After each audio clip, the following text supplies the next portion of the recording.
Hi everyone, I'm speaking to Jared Taylor, who's a mildly controversial figure. Jared, you've been doing this for quite a long time, haven't you? Yes, I have been a white advocate for 27 years. It's quite a long time. Right, okay.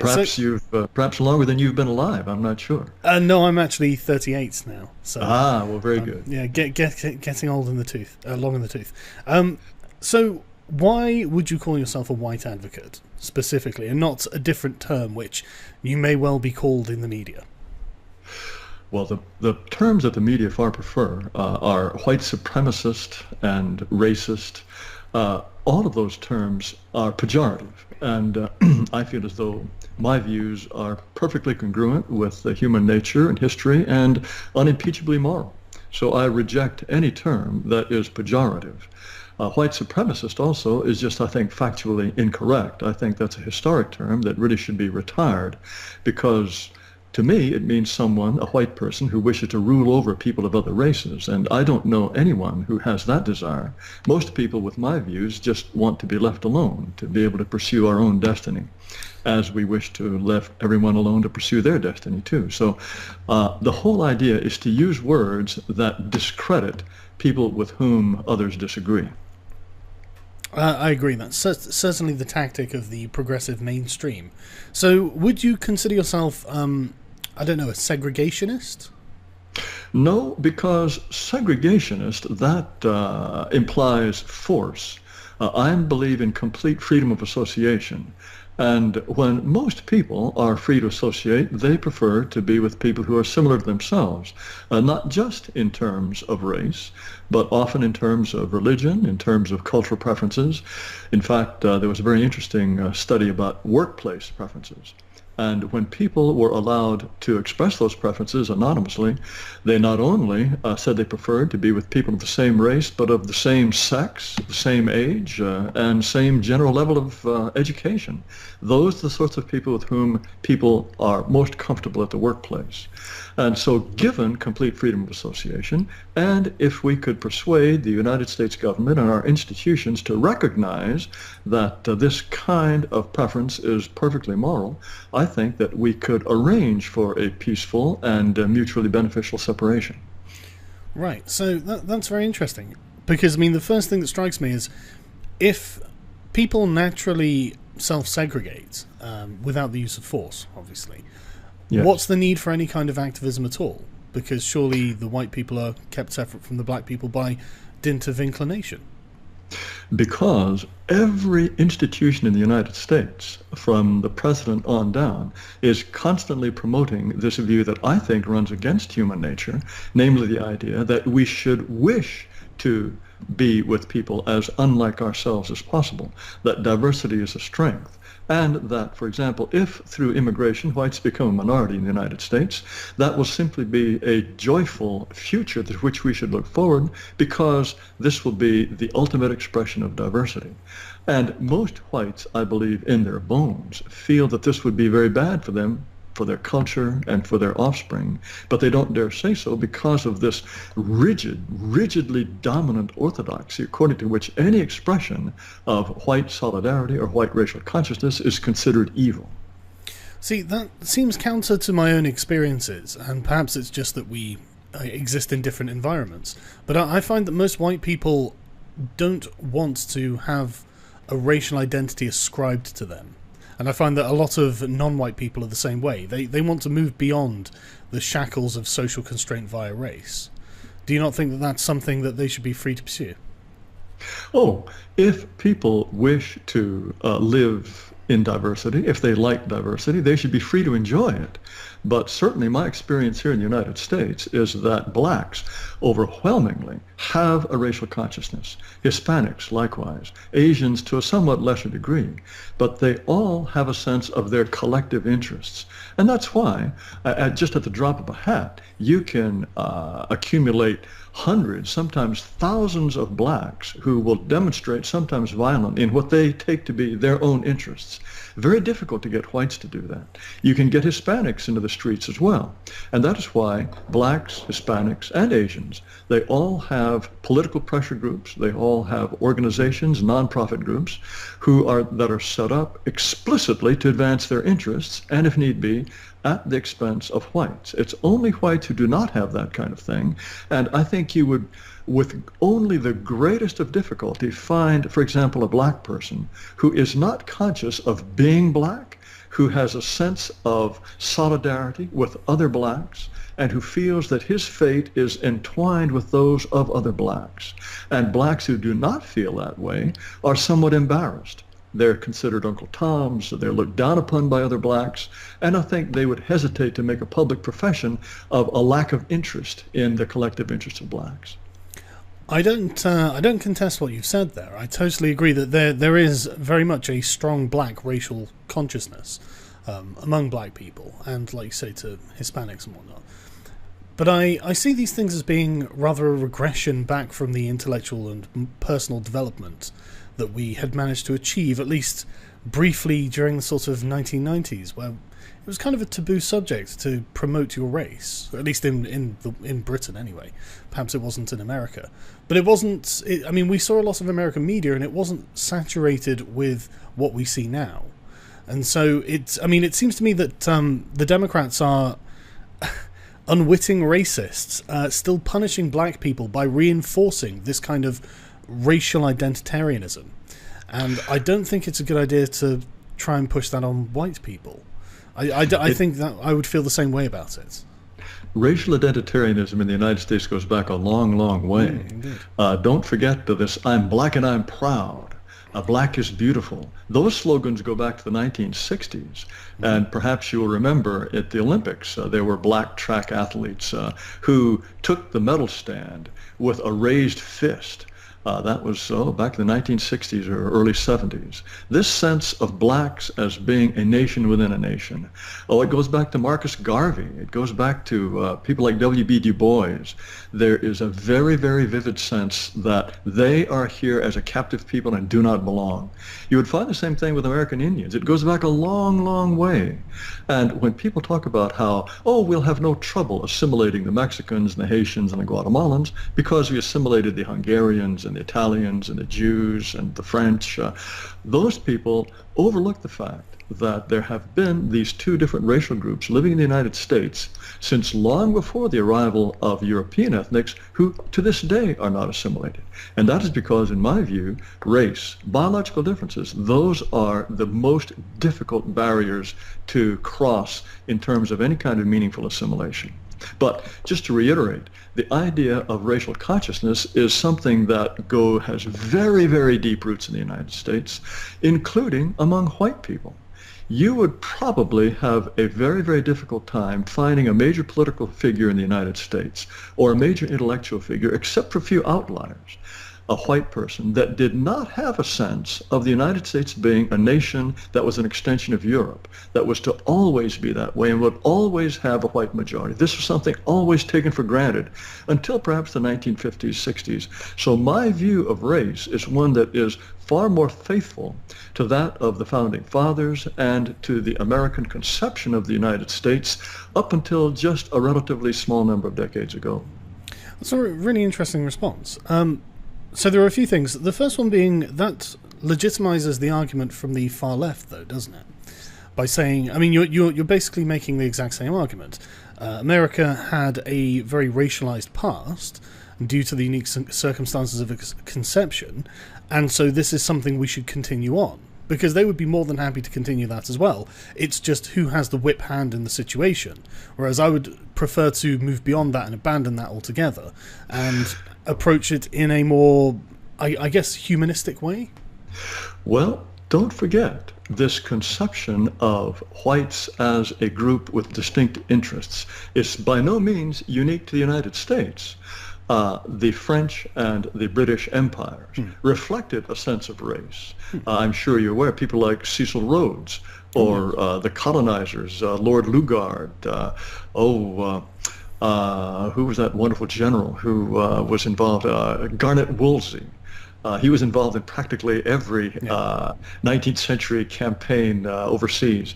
They all had a very vivid sense of whites as being sort of the self-governing race. The British in particular, they were the self-governing and therefore the race that had the capacity to govern others. There's a very, very distinct sense of being a people with a mission. So it's not at all exclusive to the United States, but in Britain as well. I think perhaps even to an even more extraordinary degree, it is only in the last few years that this sense of destiny that the British people had, which I think was a remarkable thing, has been completely beaten out of them. This sort of, typical bloody Britain. If something goes wrong in Britain, or if the British athletes don't do so well in international sports, I think this is a terrible loss. So, no, it's not unique to the United States. The French as well had this mission civilisatrice. Maybe I should have said the West then. I'm aware that 100 years ago plus, science was very racial. Anyone considered to be partaking in scientific thinking would have had distinct racial dimensions to it, and I mean I'm well aware of all of that. But that's exactly the point that we make towards the far left, is that we don't live in that condition now. Most people, I think, don't want to view the world in a racialized conception. At least if they do, I don't see the evidence for it. And it's interesting how you hark back to the sort of founding fathers of your nation, because isn't that the inherent contradiction of the United States, though?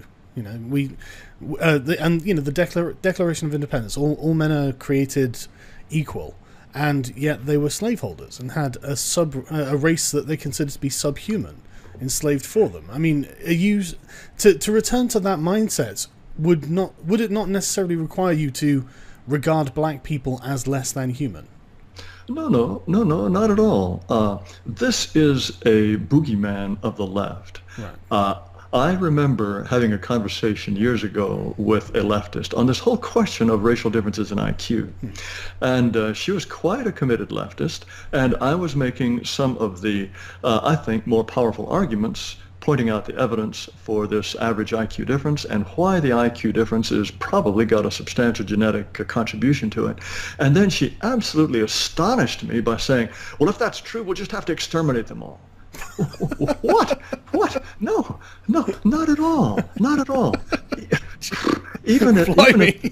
Yes, you could have knocked me down with a feather. This kind of, and as I say, this was an absolute committed liberal who seemed to think that all of her conceptions of race depended on this assumption of equality, and if that were knocked out, then everything just completely fell apart. No, there's even Jim Crow South, even at the time when lynching was considered an appropriate punishment for black criminals, no one ever thought that, well, we just have to exterminate them all. Never. There was, of course, in the United States, a strong movement to free blacks and then repatriate them to Africa or some other part outside the United States. But no, the idea that this means some kind of subhuman, that's never been the case. Furthermore, I think it's important to point out the purpose of the Declaration of Independence. The Declaration of Independence was simply an expression of the United States' wish to part company with the colonial ruler. That passage, all men are created equal, by no means is reflected in the Constitution of the United States, which is a very inegalitarian document. When it came time to set the rules for how the United States was going to operate as a political entity, there's no idle chatter about egalitarianism. The purpose of that document, I believe, and that phrase, is to say to King George III and the people who were in the American eyes riding roughshod over their colonies, to say, look, you and I are equal. We are men just like you, and we choose to go our separate ways. And then there's this list of particulars of injustices that the colonists felt had been perpetrated against them. Yeah. So that is by no means any expression of general equality. The guy who wrote it, Thomas Jefferson, he was a slaveholder. It's very clear in his notes on Virginia that he did not think that blacks on average were as intelligent as whites. He had all sorts of speculations about how different races were different. If I can interrupt there, sorry, that's not entirely my point. I mean, I'm not suggesting that any race, any individual is the exact same or the direct equal of another. I think that's a ridiculous conception. But Yes. the values themselves are universal. And if you accept the premise that black people are human, then Of course. it must apply to them too. And so then to suggest that any action should be taken against black people on the basis that they're black isn't really anything to do with their actual qualities. It seems to come from prejudices. No, because people who are 16 years old are also human, but we don't give them the vote. We don't let them drive automobiles. We don't draft them for the military. We make distinctions on the basis of sex, on the basis of age, on the basis of education, and race is a biological phenomenon. Now, if you take in small numbers of individuals, it is entirely possible, and we have seen examples of this, of what I would call near total assimilation. However, once the number of minorities reaches a certain critical mass, then assimilation becomes very difficult. And in the United States, to this day, despite the fact that more than a half a century has gone by since the glory days of the civil rights movement, we still have race riots. We still have blacks and whites who will view the same phenomenon and have a completely different conception of what's happened. This, to me, is evidence that we should not attempt to live together in large numbers. We will be happier if we go our separate ways. And so this idea that diversity is a tremendous strength of the United States, to me, is clearly a preposterous, complete fantasy. The diversity of this kind is a source of conflict. That's rather getting away from my point, though. I was really thinking on a sort of moral level. I mean, in what way are you morally justifying discriminating against black people because they're black? All right. That's the question. Because if you believe that all men are created equal, and you believe that black people are also men, then on what grounds are you trying to discriminate against them? Very good. First of all men are not created equal. There's not two single I mean humans they're who are rights. created equal. I mean they're rights. I don't mean I'm not a leftist. I mean they are equal in the rights under the law. Well, I believe you are a great proponent of individual liberty. And individual liberty means individual choice. I believe that if you prefer to not associate with someone, you have every right to do so, whether your reasons are good or bad or none at all.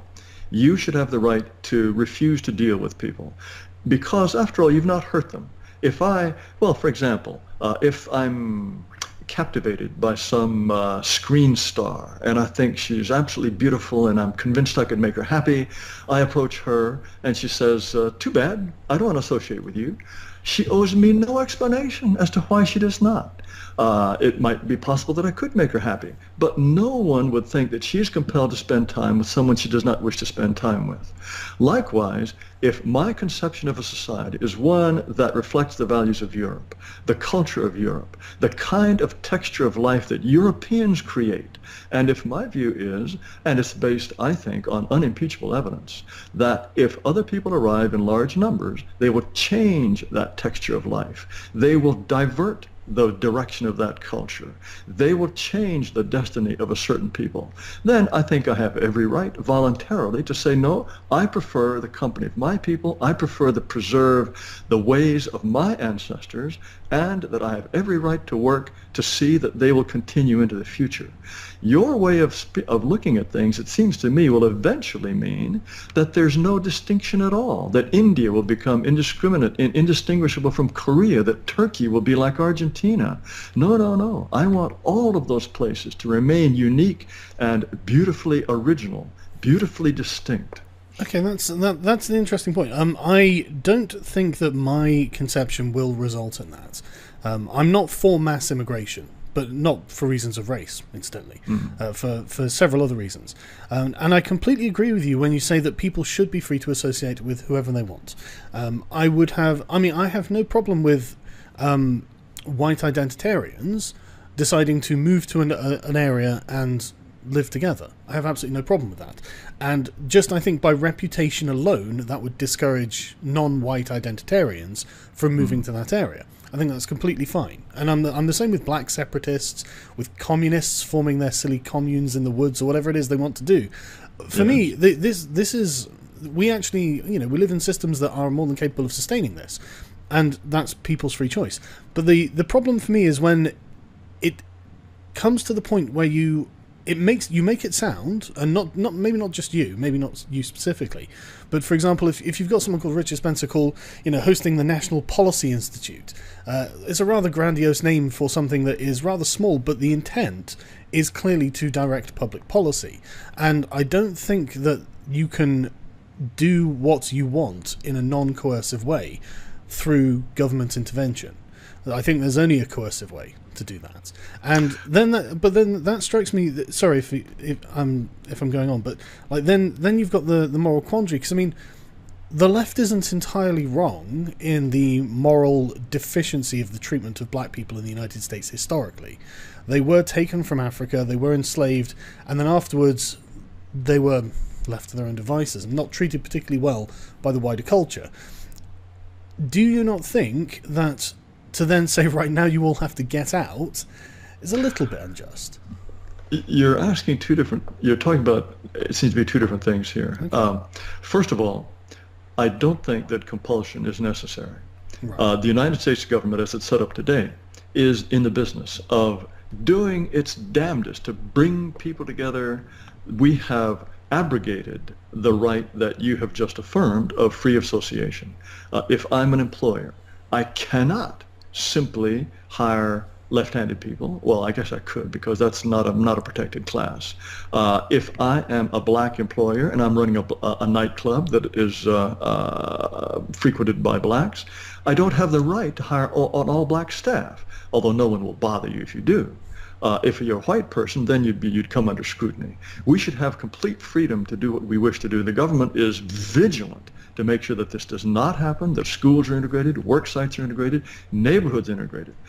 As I say, every institution in American society is based on the idea that integration is a good thing, to the point where very, very few whites, despite the fact that they live in segregated neighborhoods and they send their children to largely white schools, very few whites would dare say, well, yeah, of course I prefer to live in a white neighborhood. So if the government got out of the business of fighting human nature and encouraged the expression of healthy human nature, I do not think that compulsion would be required. At the same time, there can be incentives built in for people to be asked or paid to return to their country of origin.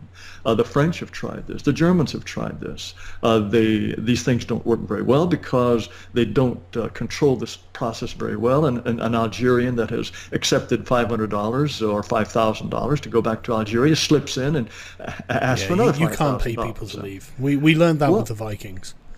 The Vikings were in a position to take the money and come back anyway. Well, that's the Algerian will as well, won't he?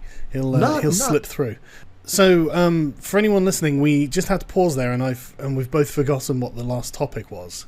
But yeah, so I'm not. You mentioned that you would prefer to have freedom of association, and I'm fine with that. I don't think most white people are going to necessarily choose to live away from black people. I think they'll choose to live somewhere that suits their individual preferences, and these can be anything. I do think you're strongly over-emphasizing the role of race in that. I think most people are more concerned with more immediate things like housing prices, the quality of the schools, the job that they might be moving to get. But so you wanted to take me to task over something about that? No, I'm not taking you to task. Okay. I think you're probably mistaken about certainly the preferences of white people. Yes, they're concerned about house prices. They could get a far nicer house for far less money if they were willing to accept this house along with black or Mexican neighbors. They would also find that their commute into the downtown is much shorter if they were prepared to accept black or Mexican neighbors.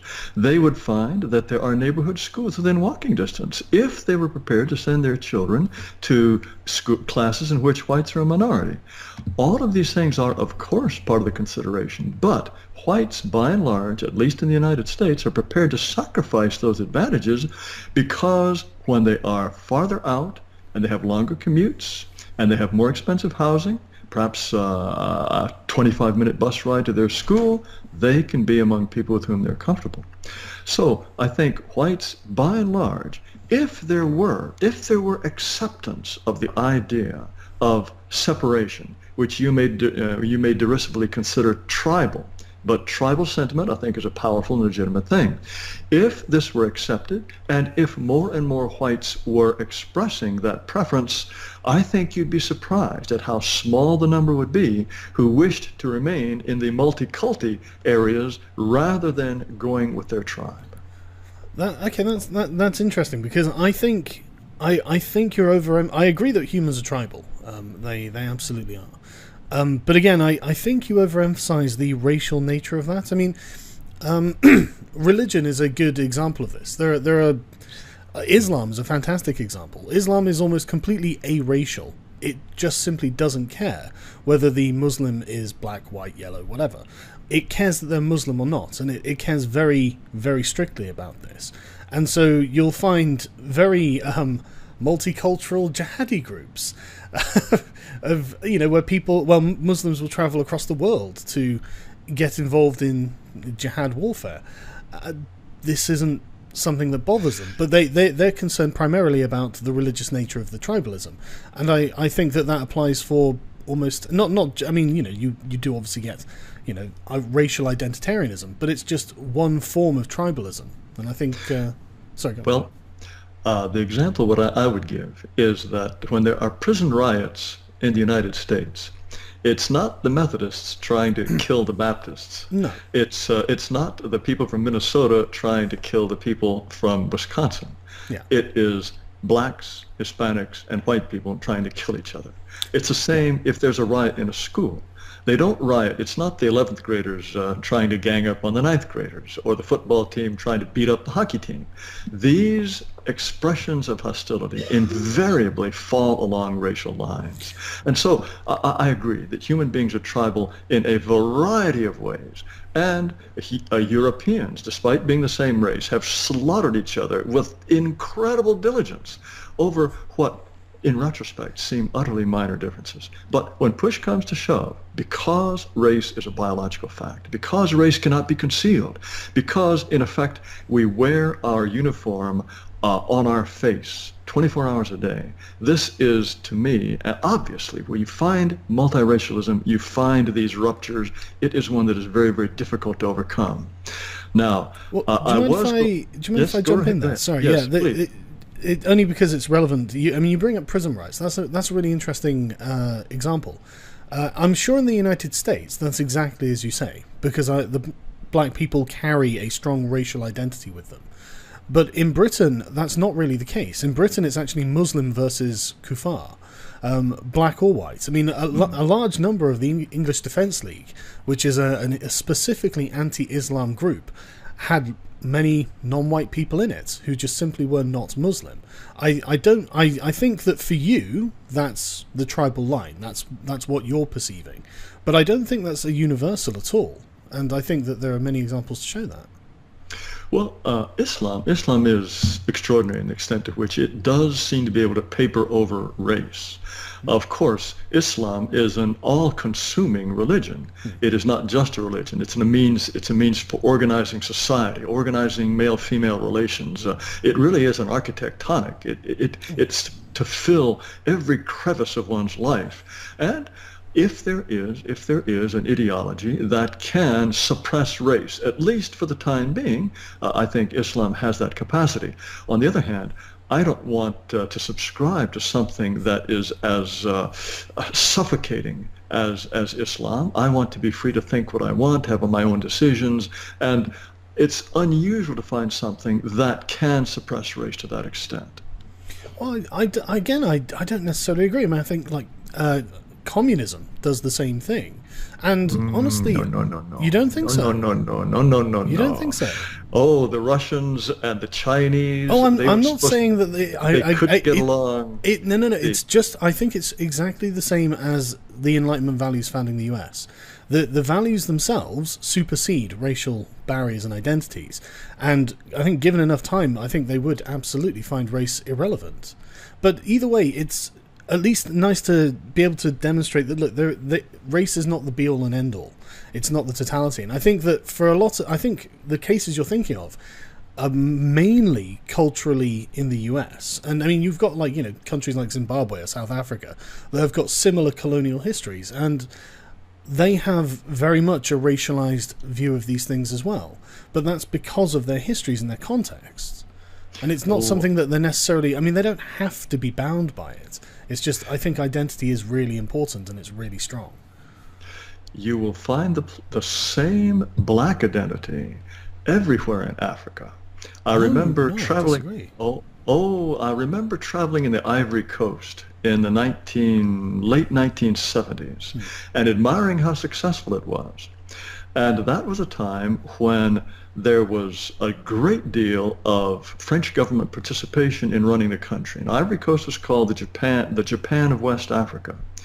Well, it was only maybe 5 or 6 years ago, there were these anti-white riots in Ivory Coast, which had been so successful. It was an expression again of the African desire to live free from any kind of white tutelage. This was not very widely reported in the West, but there was a great deal of anti-white violence and many whites left. And Ivory Coast, I don't think, is ever going to recover in quite the same way.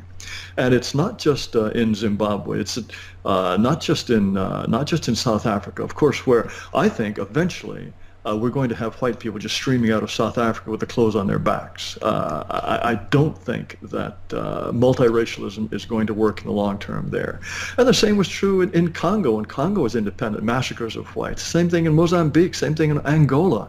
The Portuguese were sent packing.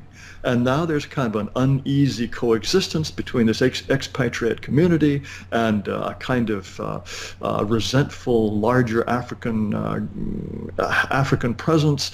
I don't think multiracialism works very well anywhere in Black Africa. I don't think multiracialism works well anywhere. And if you look at Sudan, they finally split the country into two because the blacks in the south felt very much disadvantaged and persecuted by the Arab north. No, these things just don't work out. Well, you say the Arab North. Sorry, you did say Sudan, right? Sudan, yes. Yeah, sorry. I mean, that's clearly a religious schism. A religious problem. It's not just religious. You were describing the religious riots in British prisons, but I'm sure that the Sons of the Prophet versus the Kafirs, this also is likely to have a strong racial element as well.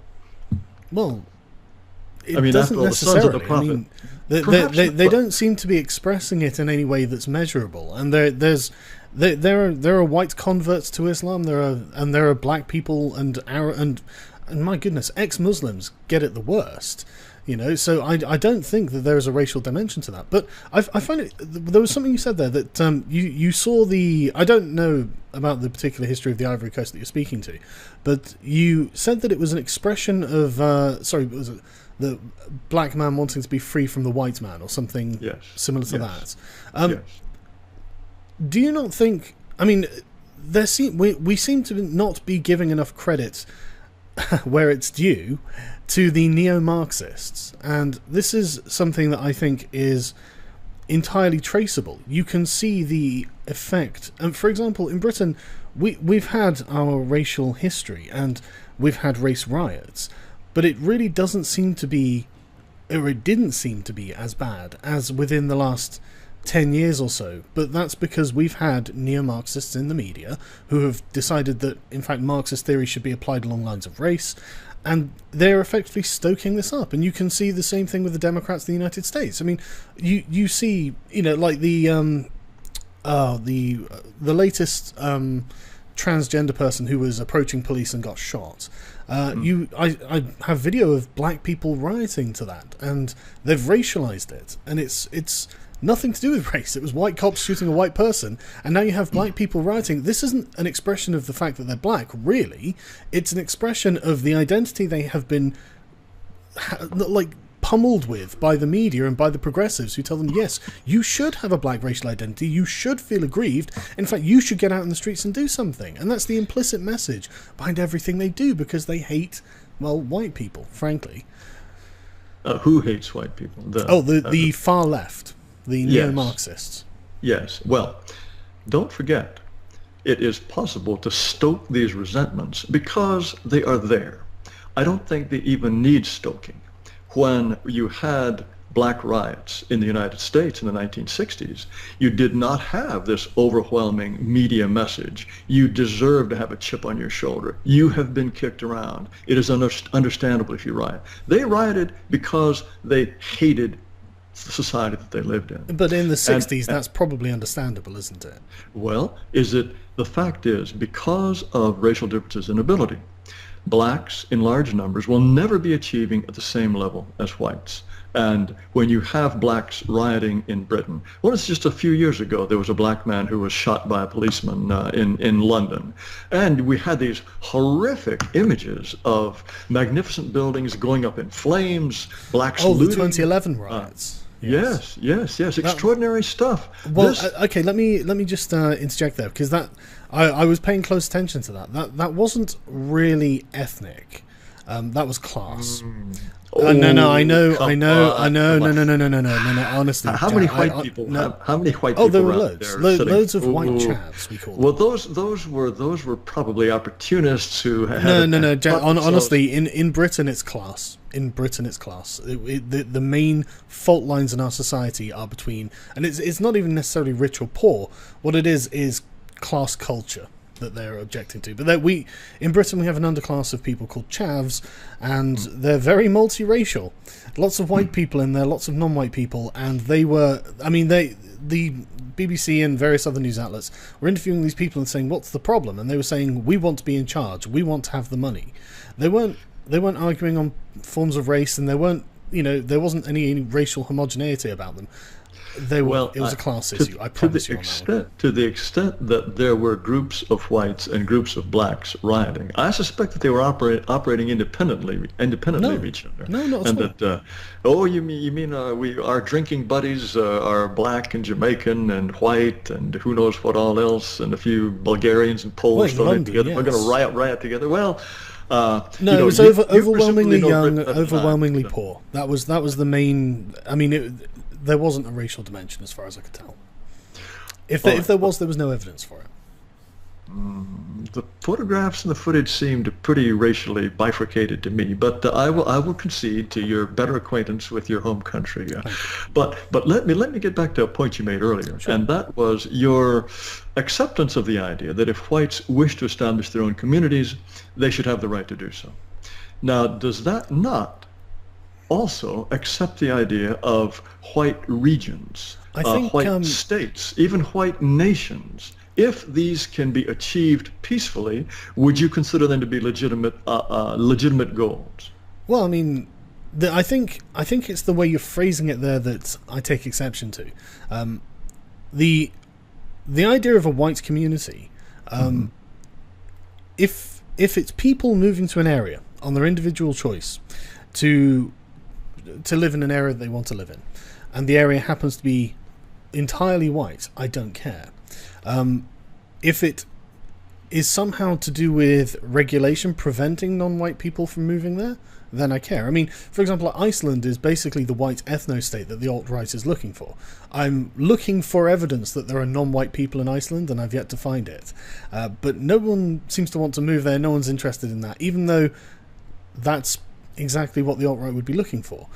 I think that really what it is not about the white ethno-state specifically. It seems that it's coming from, well, it's about identitarianism, isn't it? That's all. Well, as far as I can tell, all this really is. It's not necessarily to do with the merits of the thing either. Because I mean, if you look at like the crime rates, for example, I mean, if like one of the things that the alt-right will say regularly, this is as if they have the genetic proof that blacks are inherently predisposed to criminality, to savagery of some sort. That doesn't explain why that wasn't expressing itself before the welfare state. Oh gosh, it was expressing itself in Africa, all right. You ever heard of Shaka Zulu, the kind of extraordinary brutality I don't think that's a fair comparison. Oh, I don't. No, I think it is a fair comparison. Why? That is blacks in the state of nature, if you will. Blacks acting as blacks in a pre-contact state. The barbarity of blacks in a pre-contact state is well documented by the explorers. But to get back to your point about Iceland, if it is this ethno-state that all whites want, but no one wants to visit, I would point out to you that I know many people who are moving to Hungary because it is explicitly a country that wishes to preserve its European heritage. This is something very attractive, even though Hungarian is one of the most difficult languages to learn on earth. It's not European, that's why. Yeah, exactly. It seems to have dropped from the sky. We don't know where it came from. But somewhere in Central Asia, I imagine. Yes. No, whites, I think, given the opportunity, will, once they have been given permission morally to express their inherent preferences, will gravitate in ever-increasing numbers to an area that reflects their genetic heritage. This is perfectly natural and normal. And once these opportunities present themselves, and once society at large stops saying these desires are somehow evil, these desires are hateful, once people are liberated from this nonsense about wanting to preserve their own heritage and people and culture, I think expressions of this kind will blossom and bloom, not just in the United States, but all around the white world. This is a natural expression of preference. Let me put it to you this way. You have children. Yes. I'm sure that you love your children more than any other children on earth. Of course. Now, is this because they are objectively superior to all other children? Of course not. They're not. No, that's not true. My son is objectively more adorable. By you. I know. Perhaps not by anyone else. You love them because they are yours. Yes. And you make no apologies for this. This is a kind of irrational tribalism that is expressed around the world. I think that most unbrainwashed people's natural inclinations is to have the same instinctive attachment to their extended family, which is this group of people that looks like them. This is likewise not an expression of distaste for others. I'm sure you get along fine with the children of others. You can be quite fond of the children of others, but yours come first. This to me is an almost perfect parallel of the natural, instinctive, and healthy preference for one's people in a biological sense. And when this is expressed, it need not reflect any kind of hostility, as I say. We can draw boundaries, and we can say, you can stay on that side, and we will have mutually satisfactory relations. We can visit each other, we can trade, but please let us pursue our own destiny unhampered by the embrace of people unlike ourselves. That, to me, is a splendid vision of humanity for all of us. See, now, the problem I have is I agree with you that each person considers their own child most special, yes, and they would naturally treat them and their extended family with preferentially. But that's not something that we can ever action into law. And so it's not something... I mean, I would never say, right, the law has to favour my child and my family, because, well, it wouldn't be fair. So why should we do that in a racial way for our countries? Well, imagine this. The law could be passed such as to... Imagine that your preference for your own children was trumpeted from the rooftops as a despicable form of familism, like racism, and the fact that you sacrificed for these children who just happened to be biologically yours. This is a terrible thing, and society required you to treat your children no differently from the children of anyone else. We can imagine such a society, and to me, that is just as unnatural, just as intrusive, and just as anti-human as the society we live in which we are told, no, your race, you must treat other races and other people, other groups, just as you would your own. To me, it is as unnatural and as against all of our natural instincts. Yeah, but no one's making you treat anyone any particular way. I mean, no one's saying, well, who's doing this? If I wish to employ people, or if I wish to serve people, if I wish to live with people. We have very, very strict laws. No, well, it does affect me personally. if I want to have a restaurant and I wish to serve only white people. I don't have that right. The government will say, no, you must admit these people. If I want to have a nightclub and I wish to attract young men and young white women so that they will meet each other and have young white children, oh my gosh, can you imagine just the sort of opprobrium that would attract? I think they've labelled you as bad as it's going to get, to be honest. I don't think there's anything worse they can call you. But I mean, I'm actually on the side of bake the cake, to be honest. I know. I'm not a very good libertarian. I'm. Yeah. Oh, the gay cake. If you're going to serve the public, then I think you should serve the public indiscriminately. Why? Why must I do business with people I prefer not to do business with? Because because eventually what it'll do is it'll create a class of second-class citizens within their own country who can do very little about it. I mean, what if you're a black man and you're traveling across the country and you find yourself in this white ethno colony and you run out of fuel and everyone says, no, I'm sorry, I'm not going to serve you because you're black. And then if you want to get a drink, no, I'm sorry, you can't have a drink because you're black. We don't serve blacks here. How is that acceptable?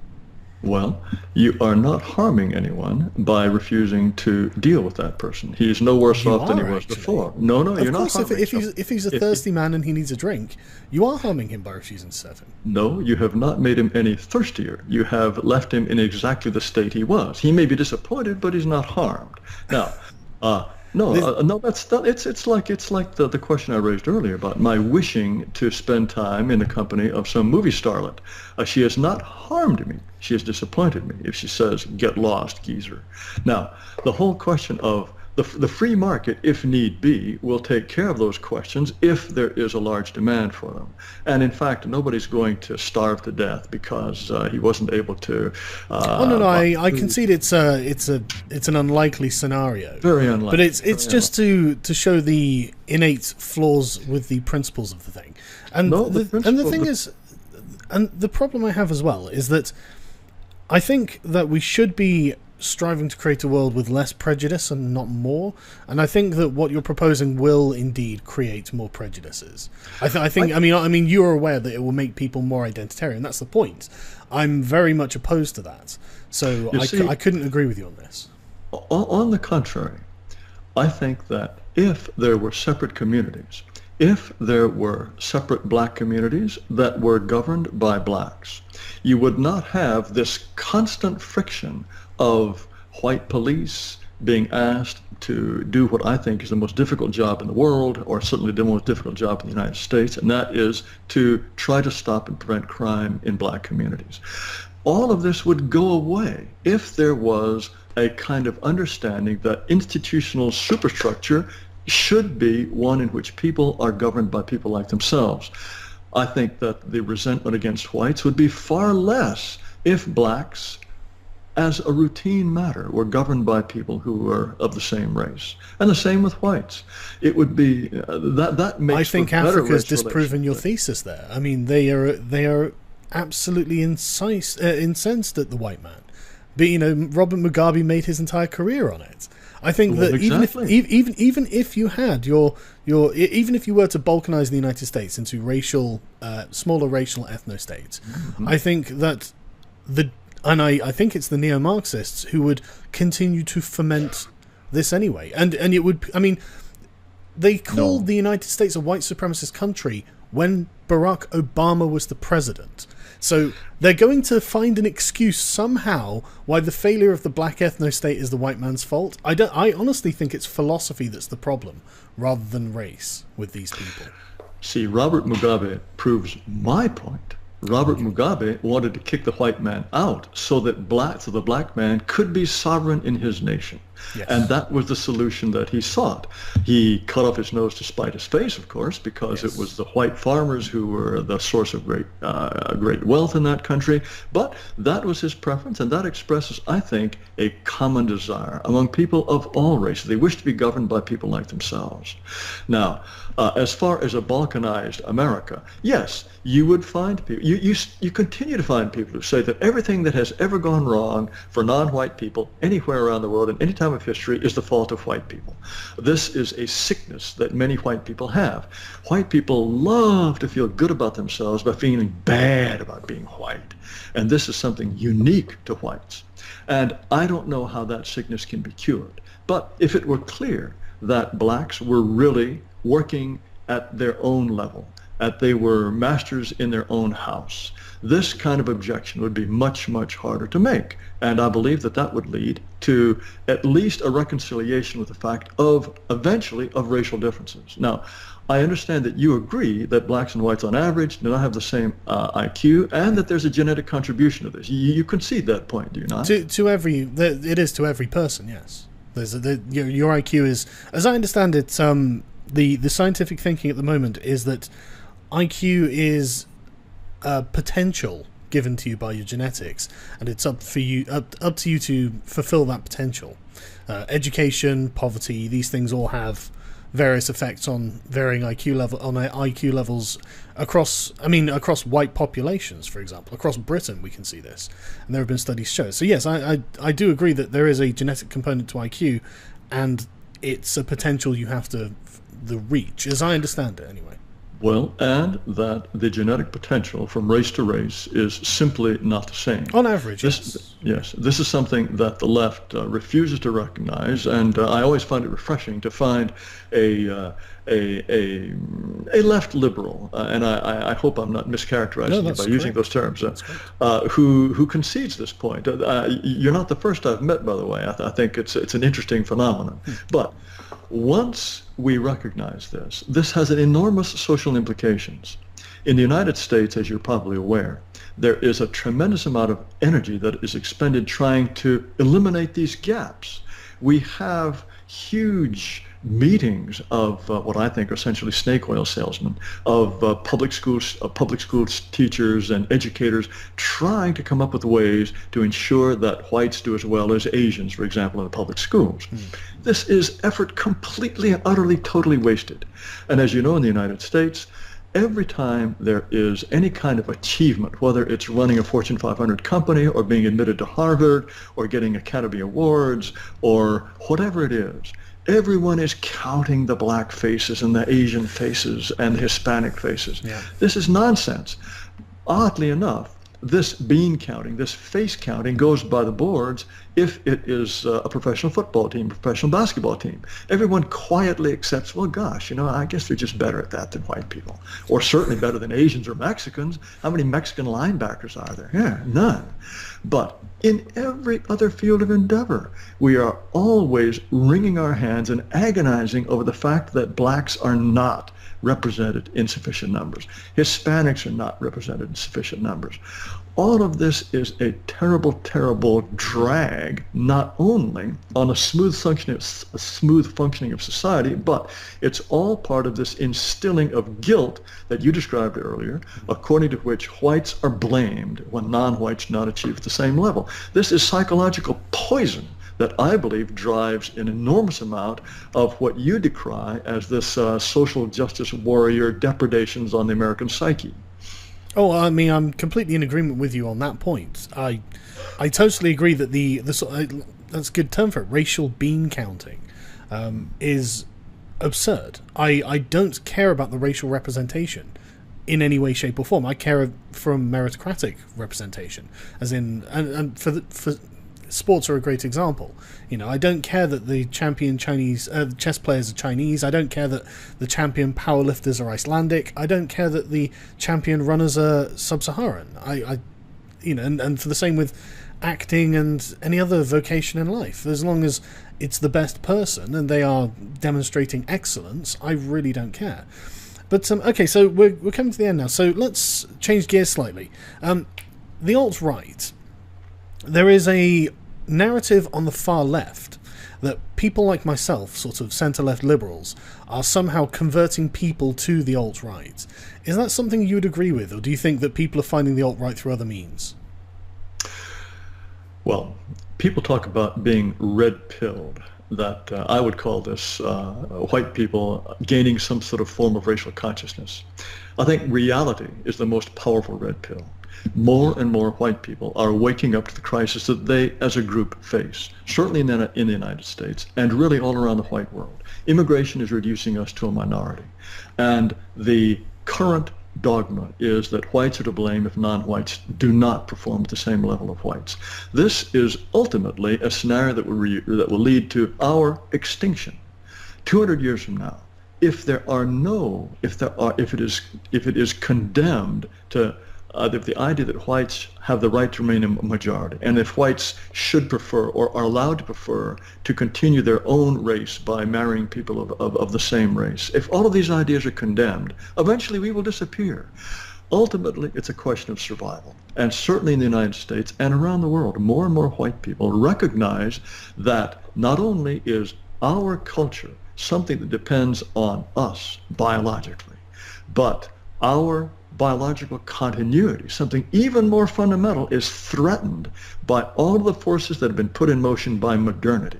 And that if we are to survive as a people with a distinct culture, we have the obligation, we have the duty to stop these forces while we have the time to do so. And I don't think that it's something that is necessarily in reaction to the identitarians on the left. This notion of whites as a distinct people with a distinct destiny goes back hundreds of years. This is a temporary diminution, a temporary unilateral disarmament on the part of whites, whereas every other group continues to think that they do have a collective identity that they will pursue, if need be, at our expense. Right, it's interesting how you've mentioned this a couple of times, and you brought up Shaka Zulu a bit earlier. As the innate savagery of the black man, I suppose. How do you feel that's any different to the innate savagery of the Northern European 2,000 years ago? Oh, probably not much. Well, I don't know much about the Northern European 2,000 years ago. You probably don't either. I actually know a fair amount about them.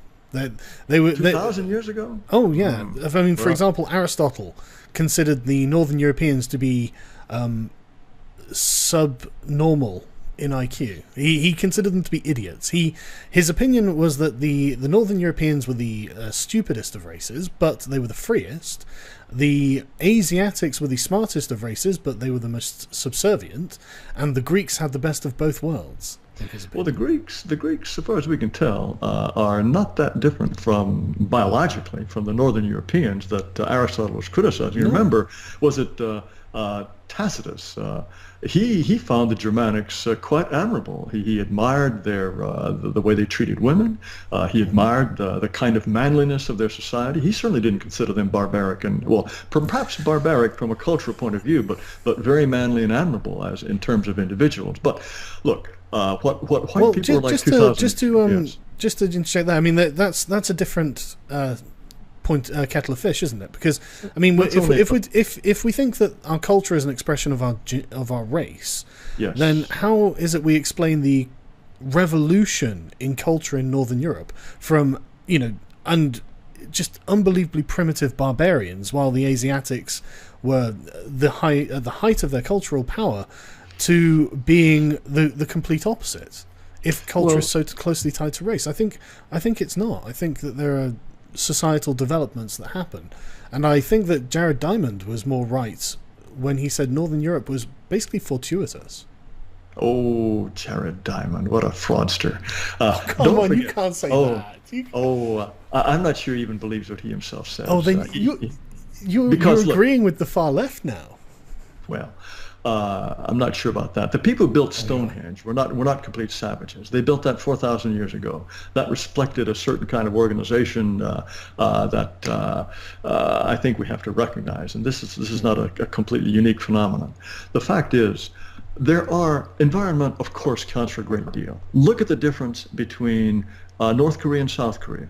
Those people have been separated only since the 1950s. You have a very different culture, a very different level of development.